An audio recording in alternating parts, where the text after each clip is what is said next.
Hey everybody, this is Dylan. I am back in the kitchen and happy about it. It's been a couple of hard work days at the farm, but it's going well. I still don't have a functioning farm yet, but little by little, eventually I'm gonna have, I know this channel seems like it's been all about food and health, but I am gonna have some videos about this urban farm that I am building on my street because it all ties together. Everything I do is health related, but it's also going to be farm related and lifestyle related and stuff. So I hope that you aren't only here for the specific health related discussions or weight loss discussions or food discussions, but you'll also stick around for the farm talk and all the other cool stuff that I'm doing in this little laboratory of a house. You may be thinking, whoa, this guy's got a pico addiction. I can tell right now that all these ingredients are pico. Well, you're right, I do, but I'm switching it up. This video is not a recipe video, but it is a cookbang where I'm trying something out new that I have not done before, and I'm gonna add a little starchy flair to our pico. But we're gonna start with the same pico, and we're gonna talk about calories. But first, wow, 1,000 subscribers. This has been a pretty active weekend as far as the channel and the Facebook page is concerned.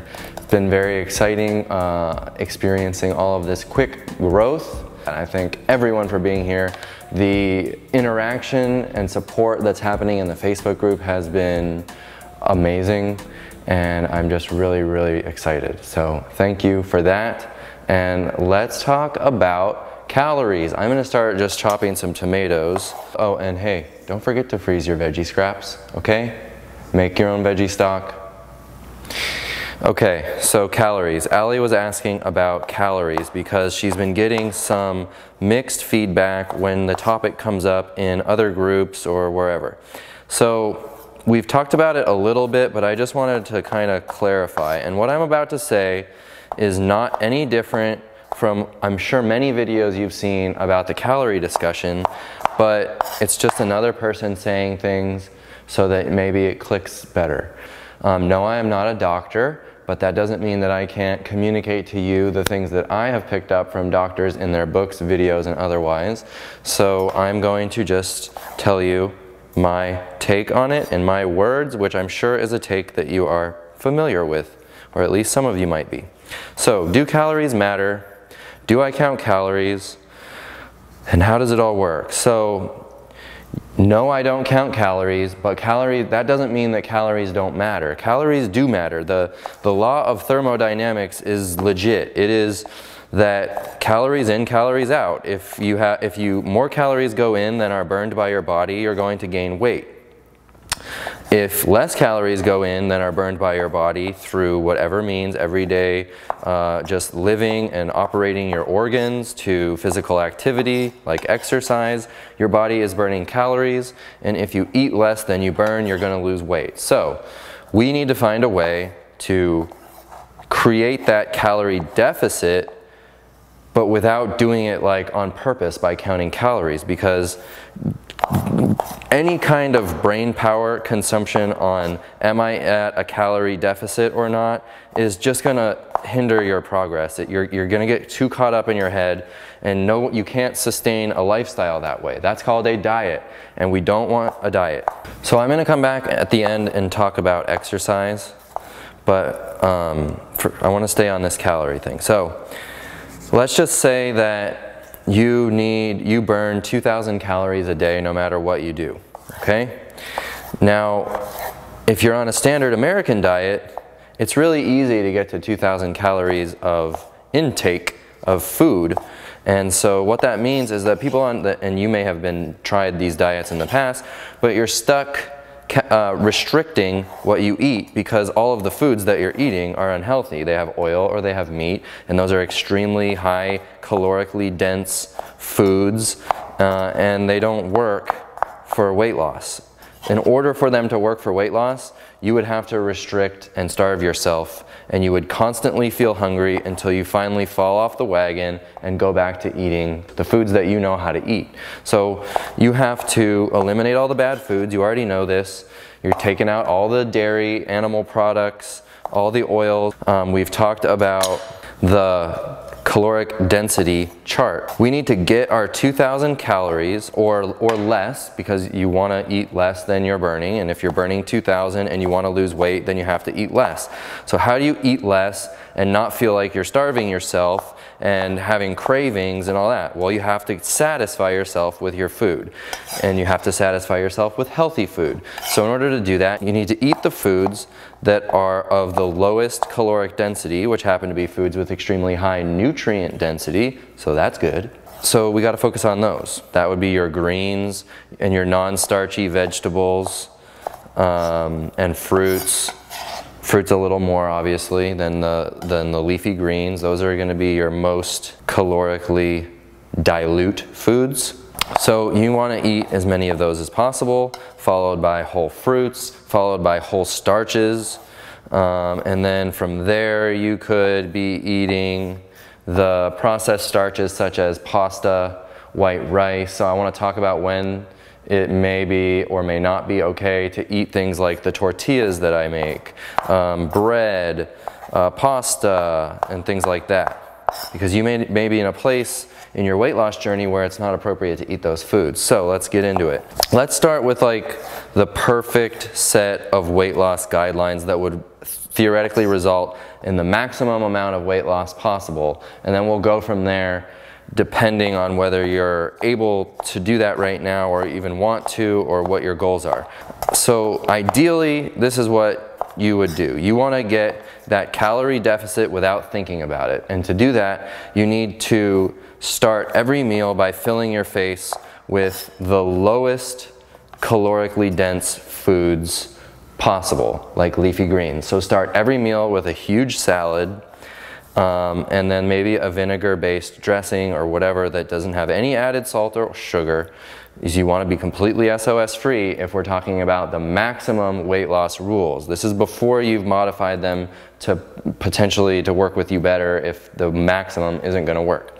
So you've got to be SOS-free, and you want to start every meal by stuffing your face with vegetables, non-starchy vegetables, everything you would put in a salad, plain and simple. What that's going to do is it's tons of fiber and not a lot of calories. So it's going to make you feel physically a little bit more full.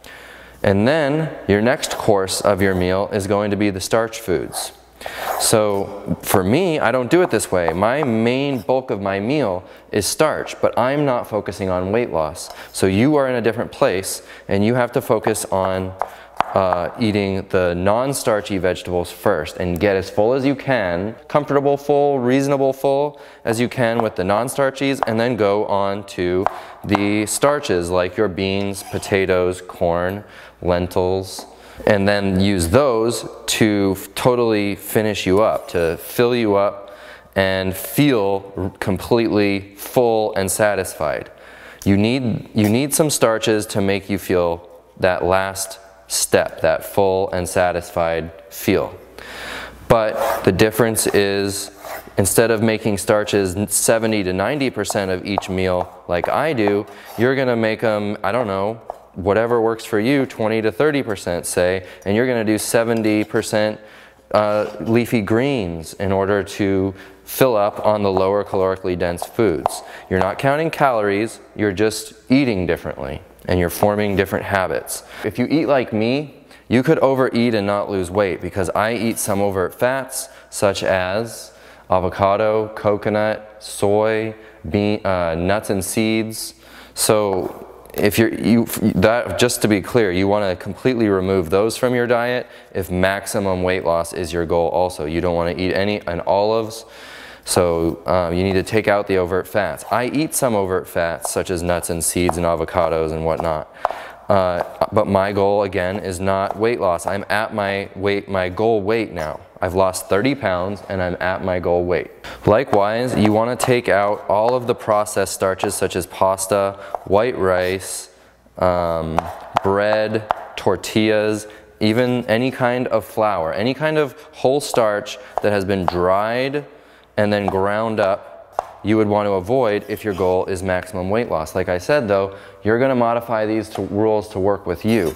Depending on the set of rules that you choose, you're going to hit a plateau. I have hit a plateau at about 155 pounds. I'm 6'2", I'm in a healthy place in my BMI. I've reached a stopping point. I don't want to lose any more weight. So, and I have my metabolic rate is up because everything is just kind of in sync and working. And now I can eat some more calorically dense foods, such as focusing my meals on starches more than I do the leafy greens and non-starchy vegetables. Though pico is a non-starchy vegetable, and I eat a lot of it. So no matter what, your body's going to continue to lose weight until such time as you're eating more calories than you're burning. Now, everybody is different, so you're going to experience this a little differently. Most of us are going to reach a plateau because you're probably not going to be 100% perfect with the rules. You might eat once in a while some of the tortillas because in addition to weight loss, you may also be in a place where you're trying to cut some of the addictions and you need some transition foods to get there. Please don't interpret that as me enabling you when I make a tortilla video or I show what I eat and it's pasta and bread. Please don't consider that me enabling you to eat foods that you're not ready for given your weight loss goals or whatever. So you may be in a place where you need a little bit of processed flours to get off of oily chips, which usually only takes a short time. That's how it worked for me. But you may need to be a person that goes totally cold turkey and goes to the maximum weight loss goals all at once with no exceptions. I respect that, and I don't want you to look at my videos about the tortillas and bread and whatever as interference of your goals. Everybody is a little different. Some of you watching have weight loss in mind, but you're not willing or at a place yet where you want to go to the max. I always advocate go to the max, get to your goal, get your metabolism back up, all of your internal body functions repaired. And yes, if you've been eating a standard American diet like I was, like my wife was, like my mom was, you have damaged some stuff that's happening inside of your body, and it's okay because you're gonna fix it. Your metabolism is going to improve as your body repairs itself.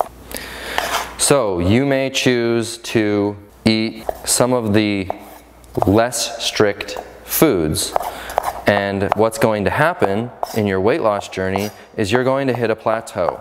Don't be afraid of it, it's gonna come. It just means that you've now reached your maximum potential for the way that you're eating, and you need to get more strict and modify your rules. I always recommend that you do whatever it is you decide you're gonna do for 30 days, completely strict, adhering to the set of rules that you have made for yourself. And after the 30 days, or maybe it's 2 weeks, whatever works for you, you reassess, you redefine your goals, and you follow them for another 30 days. 30 days doesn't mean that on day 31, you get to go eat a bunch of junk and oil and totally erase all your progress. No, the 30-day goal means that on day 31, you reassess, you reflect on the progress that you've made, and you redefine your goals based on all of your external factors. So if you were too strict and you felt that it wasn't going to be sustainable doing SOS-free, taking out all salt and sugar in addition to the oil that you should already have taken out, then you may say, okay, the next 30 days, I want to see what happens to my weight loss if I add in a little bit of added salt and sugar, but oh, I remove all of the processed wheat, and you can experiment. You may have that luxury. It just takes more time. And so you may be able to do that, while others are going to want to go to the max, get to their goal, and then start to re-add or readjust foods based on your own palate and the foods that you like to eat the most, which for me are the bulky starches, potatoes, beans, corn, and all that, smothered with pico. All you've done so far, let's say, is you've removed all the animal products and the oils. You're probably going to start losing weight. I did.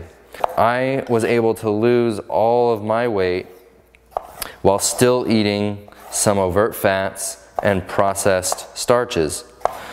You may not have that luxury, and that's okay. You'll get to a place where you can enjoy those foods if they are foods that you truly enjoy and don't want to permanently remove from your life. Side note, permanently you need to remove all animal products and oil. That's just, there's no exception to that. You cannot be healthy with those foods. But you can potentially be healthy with a minimum amount of overt fats and processed starches, maybe. Okay, so let's go back. You've plateaued. Now what are you going to do? You're going to take another look at what your set of rules is, what you're allowing yourself to do every week or every day when you're eating, and you need to say, okay, I've plateaued. I'm not at the weight that I want to be at. So now what do I need to remove from my diet in order to get another boost, to get a little more strict on my way to my goal weight? You may need to completely change the way you're doing salads and starches. Maybe you're going to now start every meal with a salad. You're going to take out the processed starches like pasta and bread or tortillas, and you're going to just, that's going to be your new set of rules. It doesn't matter if this method works for you and you're okay with lose a little bit of weight, plateau, change your rules. Lose a little bit of weight, plateau, change your rules. And do that over and over. And that's how you're going to control your calories, okay? You're not going to count calories. That's completely ineffective. But you're going to modify your habits based on your goals and your plateaus that you inevitably, all of us, experience in this process. One method that really does not work is this self-moderation idea where you can say, okay, I'm not losing weight, so I'm going to have a little bit less nuts and seeds this week or whatever. No, you have to set all or nothing rules. I haven't found anyone that can eat self-moderating and say, for example, they set a goal and then they like, oh, I'm gonna have oil because these friends of mine are asking us out to dinner, so we have, no, that does not work. Or I have a goal and oh, it's okay, I'm just gonna have a drink, one alcohol drink tonight, and then I'll be back on. No, that does not work. So when you set your goals, and if your goal is weight loss, or if your goal is to reverse heart disease, to get off your blood pressure medication, to get remove diabetes from your life forever, and any number of migraines, whatever, you need to reach your goal by following the rules that you have set for yourself, with no exception at all. Otherwise, I haven't seen anybody that can do it. None, no one. Moderation kills. All the doctors say it because it's true, and I can attest to it because I've seen it happen. So moderation isn't going to get you to your goals. You've got to set goals. Maybe your goals seem moderate because you're still having a little bit of overt fats or processed starches or too much whole starches compared to non-starchy vegetables. But whatever you define as your rule set, you need to follow to the fullest for that time period that you've designated yourself. For me, it's always 30 days. Otherwise, you're just not going to get the results. You're going to get discouraged about the diet, and you're going to potentially open yourself up to cravings and then falling off the wagon. So you've got to set your honest rules that you know you can uphold, and go for it. And do not cheat. Your goals may be lax at first. You may only be taking out all animal products and oil for 30 days, and the overt fats are okay, and the processed starches are okay. That may work for you. You may not need to go totally full throttle from the start in order to reach your goal. You've got to be honest with yourself. Ask questions in the group. Tell us your experience. We can reiterate these things. It's not going to be the last time we have this conversation, and that's great because I get better at talking about it each time too. So let's reiterate. The absolute perfect rules are: focus on the lowest caloric density foods that you can if your goal is maximum weight loss. Every meal should start and every snack should include leafy greens and non-starchy vegetables like bell peppers, everything you would put in a salad, everything you would put in a salad. And that should start every meal so that you're a little closer to physically satiated, full.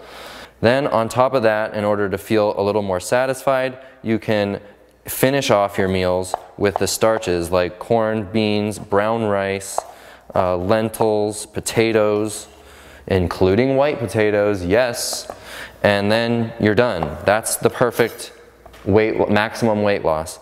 Now, if your goal is not maximum weight loss, you may also have a little bit of tortillas, like the corn tortillas that I make, or pasta, or breads. That's a little bit less strict. Even less strict, now you might have some nuts and seeds, avocados, coconut, olive, soy, because only the whole soy products like tofu and tempeh and edamame. You do not eat any of the fake processed meats where we're extracting different components out of the soybean and stuff. Minimally processed soy products are what I'm referring to. All of the highly processed soy products, those should be in the same category as oil and meat. Don't even eat them ever. Okay, so now you see that you can start really strict, or you can reduce your level of strictness according to where you are and what your goals are. Just don't be alarmed when you hit a plateau and you've got to get more strict. It's okay. So let's just say you're at your goal weight and your goal everything else, internal health. You're going to find that your body's metabolism improves dramatically, and you feel like you eat a lot. You have seen how much I eat, and I was not acting. I eat a lot, and it is mostly the starches. And so what's happening is, if I am eating more calories than I need to be, my body's metabolism is burning off these calories and I'm not gaining weight. If I go too hard and I eat a ton of overt fats or whatever, I'm gonna gain some weight, obviously, but I'm also gonna feel really crummy, because eating a lot of nuts and seeds and avocados, it doesn't make me feel very physically good when I do that. So anyway, you're gonna notice that you can eat more calories, you can eat more of the processed starches such as white rice, the corn flour to make corn tortillas, the pasta and everything. You're gonna have more leeway in eating those things. If they're a trigger food that causes you to overeat, then you can just never go back to eating those. C'est la vie. Oh, it's better to be healthy than it is to eat corn tortillas. So, but if you're like me, then you can add those foods back in for enjoyment without gaining the weight back, if your body has fully repaired itself the way that I expect that it will. But I've reached a point where I don't have to worry about it that much. I can eat some overt fats and some processed starches without having weight problems or other issues. And it's a great place to be, and I think that everybody does have the potential to get there, but you just got to follow the steps until you do get there. So that is what calories are for me. You don't need to count them, but you need to understand that they're happening. Even though you're not paying attention to them, it's a real thing. Lynette in the group asked, as a follow-up to this, she said, I burn about 2,000 calories a day. If I do an additional 300 calories of exercise, well, does that mean that I can eat 2,300 calories instead of 2,000 because of the exercise? Well, the answer is no.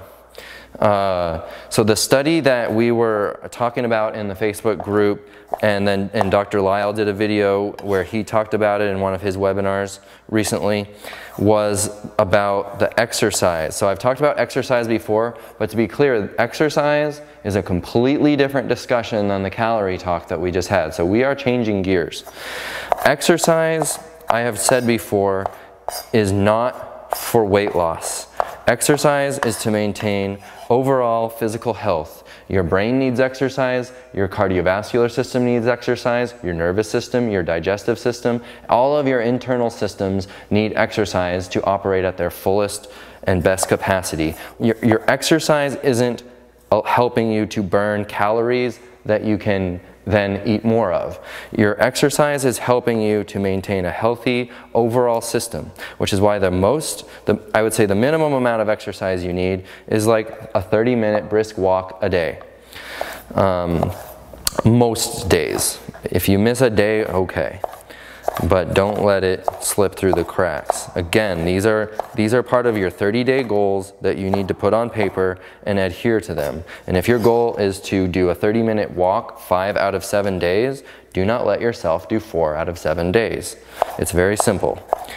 So this is what the study says. It says that on average, if you're a moderately active person that's doing your 30-minute walk a day, you're going to burn, for example, let's say it's 2,000 calories a day. A sedentary person who's not getting their active time in, that 30 minutes of exercise, is going to burn only 200 calories less than that. You don't want to be that person because your internal body isn't going to be operating at its fullest, and that extra 200 calories, you have to deal with that somehow. It could make you fatter. So you don't want to be that person. Now, the interesting part is that an extremely active person, someone who does much more than 30 minutes of moderate exercise per day, is actually burning the same number of calories as the moderate person. Well, so where do all the calories come from that person must be using in order to, say, run a marathon or be really, really active? Well, the study doesn't tackle this, but they offer a couple of hypotheses in the Scientific American article about the study. And one of them is that our bodies have evolved a really advanced method to control our body's internal processes and take some of the calorie burn from, say, our immune system or other housekeeping that's going on in our body and use that for activity temporarily. So where a normal body may burn, these are just fake numbers, 25% on activity and 75% on internal body processes, you may be at 50% internal body and 50% active if you're super active. So you're shifting the calorie burn from other processes that are going to happen at another time, and you're applying them to your physical activity. That means that the more you exercise does not mean the more you lose weight. It just means that you're taking the calories away from a different process that otherwise would have used them anyway. So the study does not contradict the calories in, calories out, and everything we talked about diet before this. It is the food. The food is what allows you to lose weight. Exercise affects the way perhaps calories are burned, but it's not affecting the total quantity of calories burned. So just because you worked out for what your Fitbit tells you did 300 calories of exercise, that does not mean that you're entitled to 300 more calories of food that you should not be eating. So understand the difference.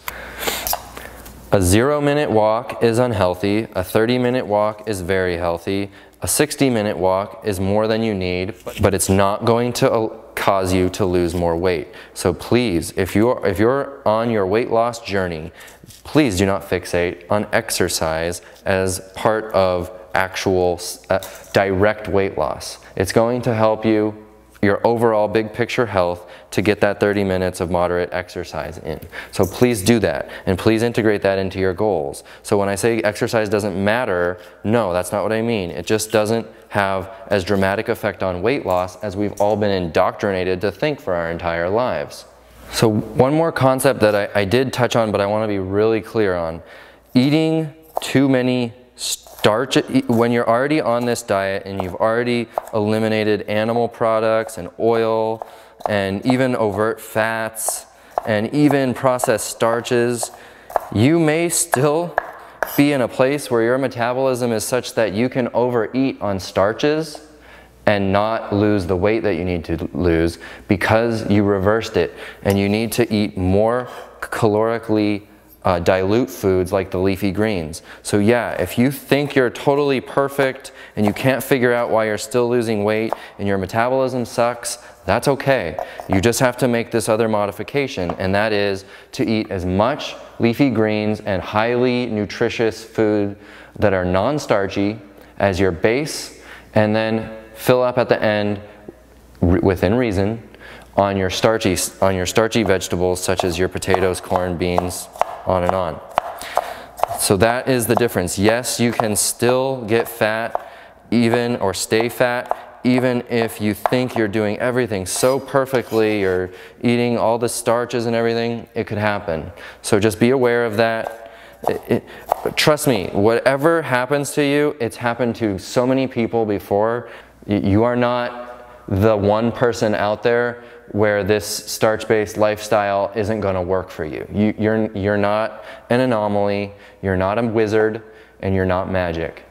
Kids, I hope you're not listening to that part. So you should be relieved to hear that it all comes down to these very basic core concepts that you have ultimate and complete control over. Nothing is left to chance. Nothing is left to your genes. The only thing your genes are going to do is they might make it easier for you to lose fat when you're doing it right, or they may make it harder for you to get diseases when you're doing it wrong, but your genes are not the reason for your lack of success. This is the way you've got to eat. These are very basic core concepts, and if you follow them and you understand them and you understand your own conscious role in making your goals happen, you will get there. And if you need support along the way, well, that's why we're doing this.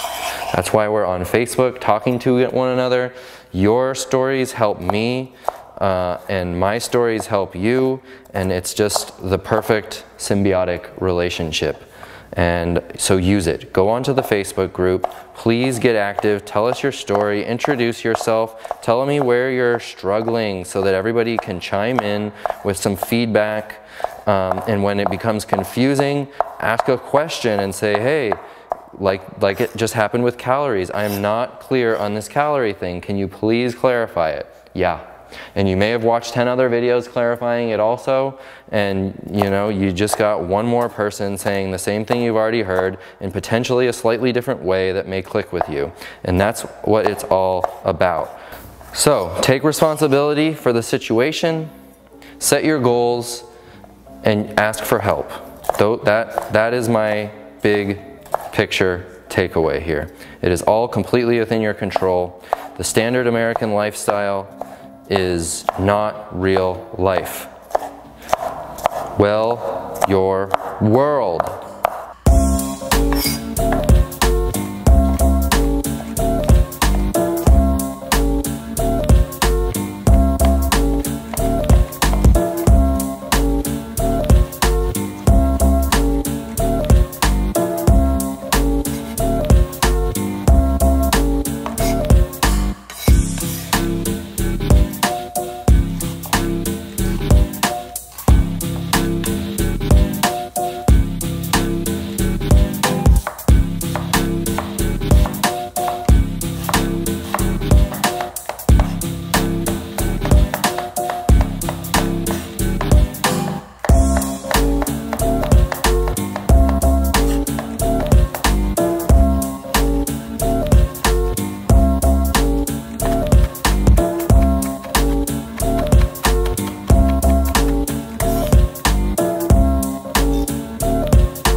So here's what I'm doing, the big reveal. I've got everything but the tomatoes in this bowl. The cilantro, the lime, the garlic, the onion, the jalapenos. And I'm just gonna mix that up.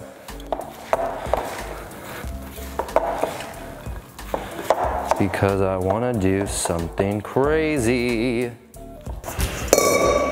Okay, so here's the big experiment. A corn. Okay, so I just thawed some frozen corn. It's just one of the 1 pound bags. And I wanna see what happens with just a corn pico first. So we got our corn and then all the rest, but no tomatoes yet. That looks pretty good. Let's do a little more.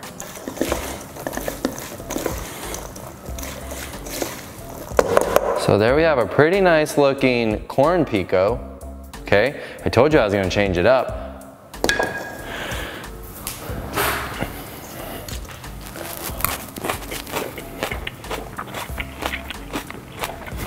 That's pretty good. but it could use the tomatoes, I think. So, oh, one more thing. Check this out. I also experimented in my Instant Pot with making black beans in the Instant Pot with no soak or anything. And all I did, they're overcooked, but I let them naturally release all their pressure and then I forgot about them. So they're too mushy. I wanted them to be nice crispy beans, and I was gonna do beans and corn in here. I mean, I'm still gonna do it, but it isn't gonna work right because I did 25 minutes. I did a pound of beans with 8 cups of water in the Instant Pot. You could add spices or use veggie broth, and then I did between 20 and 25 minutes, and then I just unplugged it. And then I forgot about it, unfortunately, because I should have taken it out of there a little bit sooner because they are mushy. So there you could do a corn and bean type of a pico, or what we all know I'm ultimately going to do, which is to add everything to the tomatoes. So you've seen it all. That is 3 options. Regular pico, a corn pico, a corn and bean pico, whatever. Just have at it. Let's see. I don't know if I want more beans yet because they're hot and they're mushy. I didn't figure out amounts or anything. I'm just flying by the seat of my pants. But this ratio looks pretty nice. I might have maybe put in a little more corn, but I don't know. Yeah, I probably would do more corn. But this adds some nice starch. You don't have to worry about heating up beans, so I'm just gonna do it. I'm just gonna do it. Just going for it. And now I can fill this with in the mason jars, right? And put it in the fridge. And this is gonna last like all week. I mean, it's not gonna last me all week, but it could last as much as a week without getting all nasty and soggy, I think. Let me know, try it. But I'm gonna make several mason jars with this huge bowl. And now it's already got your starches in it. So for me, this is like, take it out of the fridge and eat it. I don't even have to deal with heating up beans or anything. So this is cool, especially for like lunches at the farm where I can just take a cooler and just go crazy. So let's have a taste.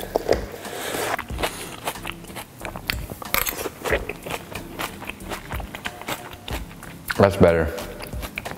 I did not put salt. That's your call.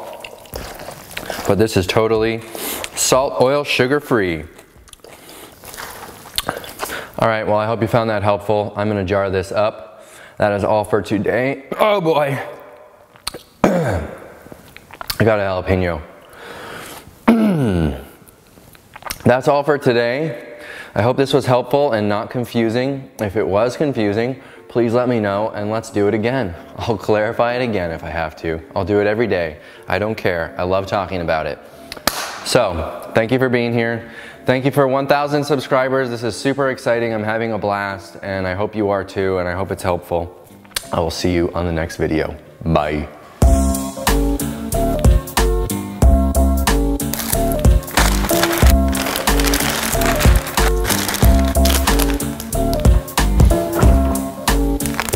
Oh boy, apparently it's almost time to make veggie stock again. Come on, baby. There we go.